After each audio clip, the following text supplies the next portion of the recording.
Hey gang, it's Michael Kostroff. Every week I do one of these videos for the Actor Tribe, just to do it because I love our group, and if I can demystify things or clear things up, that's part of my mission these days. So I have a question that somebody wrote in. I have to make it anonymous, and I really appreciate when you all write in, because then I know what's on your minds and what I can help with, if I can help. Dear Michael, I had a callback for a casting director. She had me do almost the opposite from what I had done in my self-tape. She even cut off one of my lines in one of the scenes. She seemed to want no emotion. I agonized over this, wondering if it was my place to clarify what she wanted or just go with it.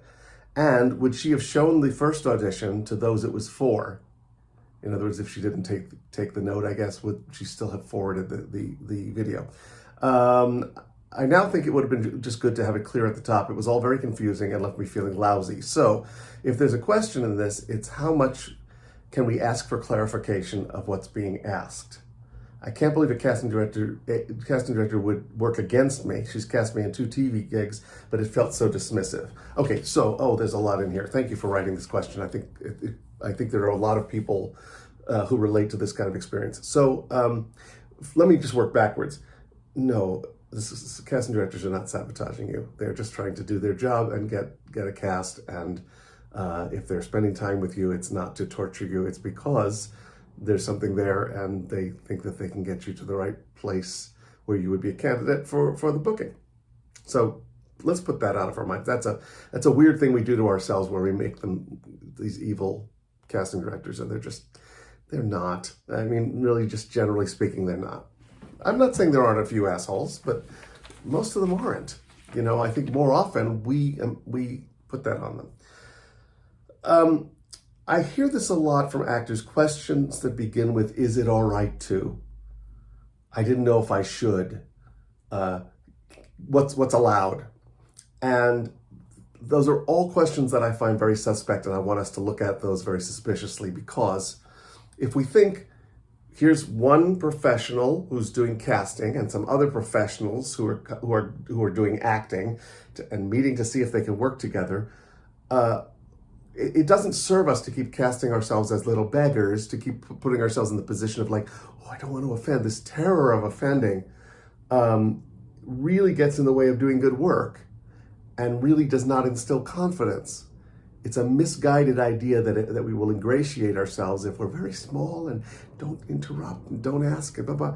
I think it's very, very sexy to go, hang on, help me understand that. What did you mean by that? Not in a way that's like, what are you saying? But in a way that's like, lets the casting person know you're interested and you like the note, but that you'd like help understanding it, because that's collaboration. That's what actors do.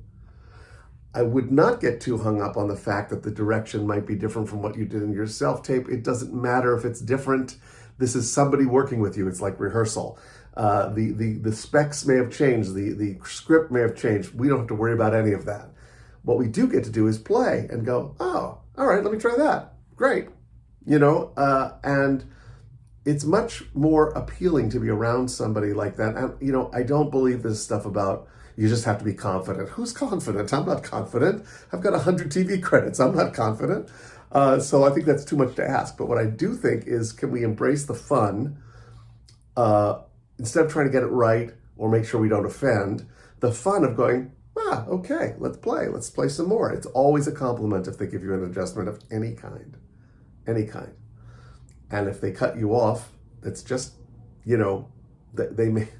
either made a mistake or she was trying to move it along. It doesn't matter. I mean, again, if you're being an actor rather than an auditioner, then you react in the moment as the character would react.